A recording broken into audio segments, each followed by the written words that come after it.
Good morning, everybody. Welcome to Tuesday Tidbits. This week we decided to give you a little bit of a treat. At least we think it's a treat.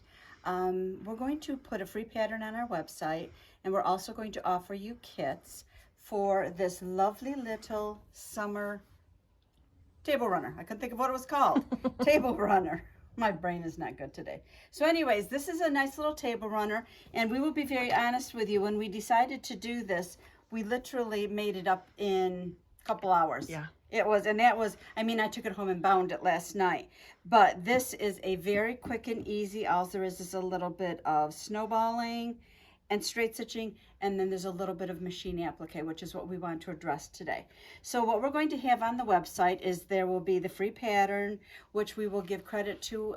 It was an old joined at the hip pattern, and then it went to allpeoplesquilt.com, and then we kind of tweaked it a little bit to where we liked it a little bit better.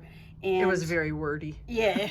I took a look at it and said, you've got to be kidding me. It was 5 pages. Yeah, exactly. So we simplified it down. So anyway, so what you've got here is your lovely little watermelon. You've got some applique stars, applique seeds, and Marty is going to talk to you about machine applique. I'm trying to think. Well, we can keep talking as we go on. Well, we decided because we just came off Memorial Day, and you'll have plenty of time to finish this for 4th of July, so you have that nice patriotic summer going for you. Right, and it can be all summer long. Right. It doesn't have to be patriotic. Right, it's a little bit of everything. Yep. We thought so too. So we're going to pass the camera. See if we can do this without shutting it off again. Remember the last time? I will be very careful how I grab it. Yay! Smooth pass off. We're getting better. We're getting better. What we did is we did buttonhole applique in here, and you can see if you want to come in tight on this.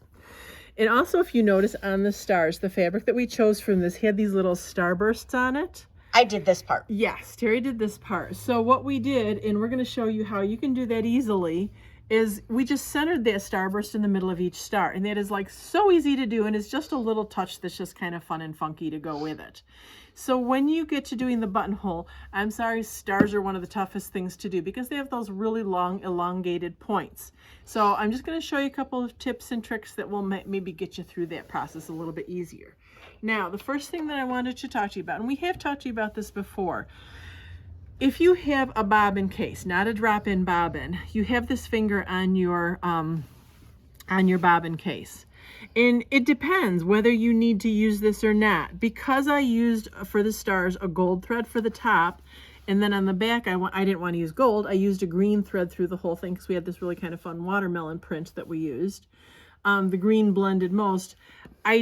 There's always that possibility that your bobbin thread is going to pull up or something like that. So that is what compensates for that. I didn't have any issues on this, but just keep that in the back of your mind that if you're having that pull through on your bottom, go back and thread the finger on your bobbin, and then you'll be all set. Okay. The other reason that you would have issues there, if you were saying putting monofilament thread on the top, when you use two different kinds of thread. Right.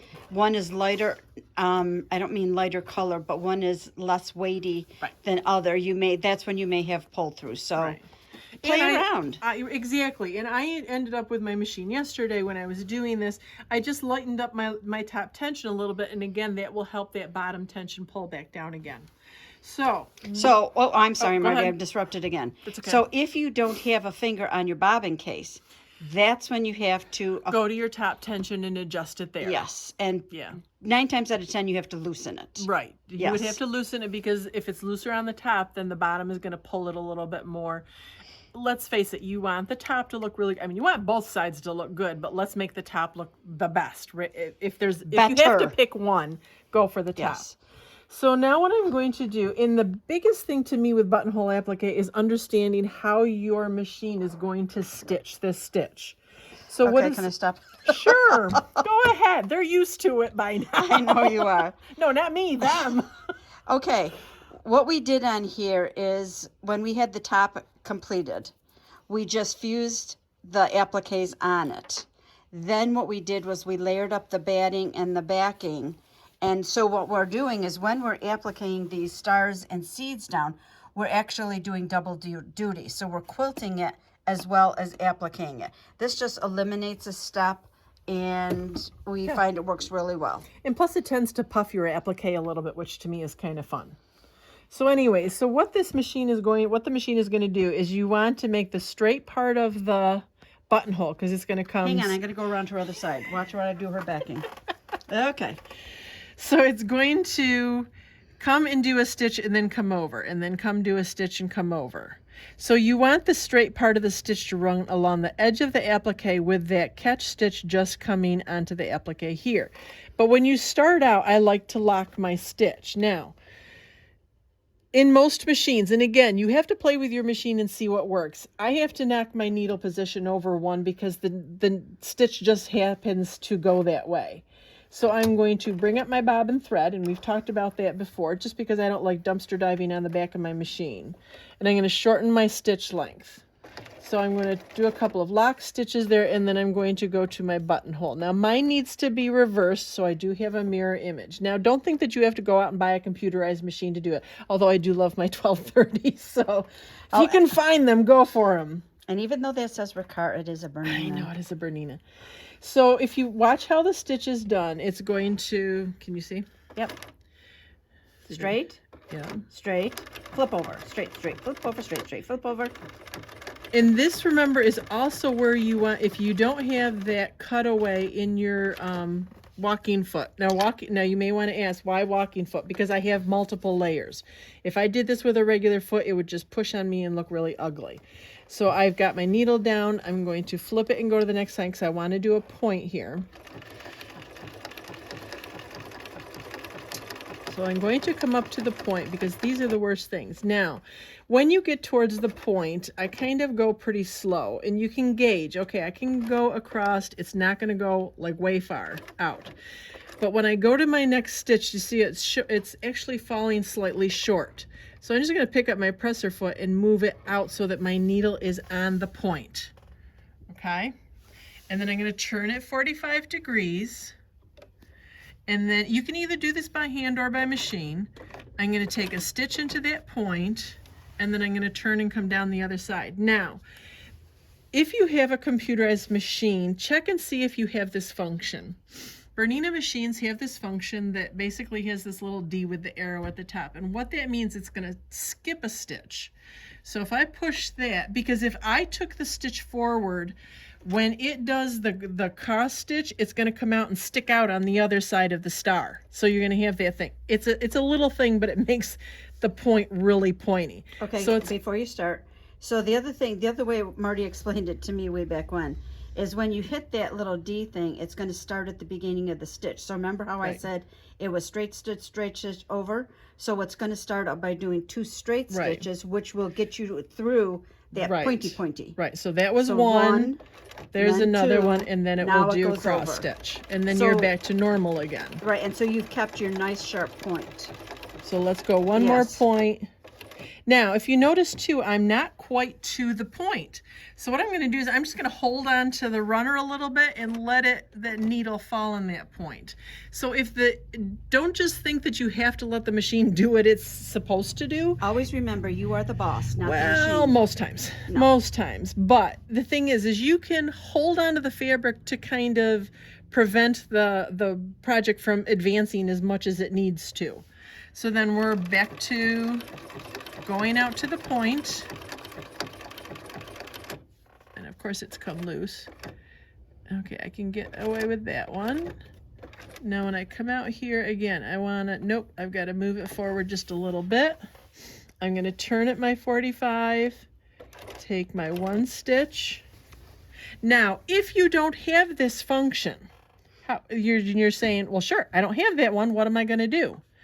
What you would do is, because it took the cross star, now it's going to come 1 more stitch. So I'm going to let it do that. And then all you have to do is basically, when it comes up, see how it flipped over? You just have to go over, make so that's coming in the front, bring your project back, and let it go on to the next stitch. So you don't have to have that function, but boy, is it nice.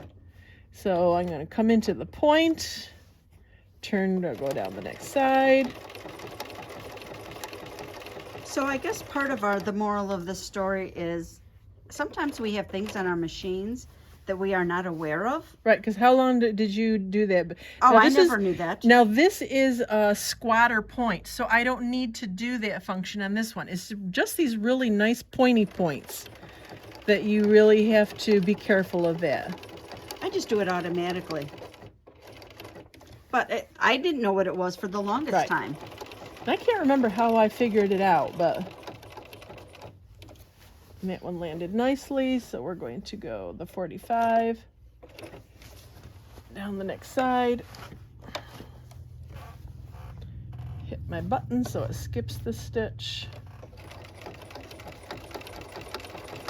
So that's how you would do a star, or anything with really points on it. Because that's basically the same way you're going to do the seeds, isn't it? Well, yes, basically. Do you need to show them the I would seeds? like to show them just one thing. So why don't you talk about what the kit entails? Okay, so I shouldn't walk around the back of you though, because you're going to be doing that. Okay, so the kit will have in it exactly what you just saw. It's got the beiges. Well, it's got everything. It's got all the fabric to make the top, the binding, and actually we put the backing in it too. And this time I'm going to interrupt you. Now, Oh. when you come back around, Sure. I know, it's my turn. When I come back around, I'm going to continue doing the stitch, because remember it skipped that first stitch.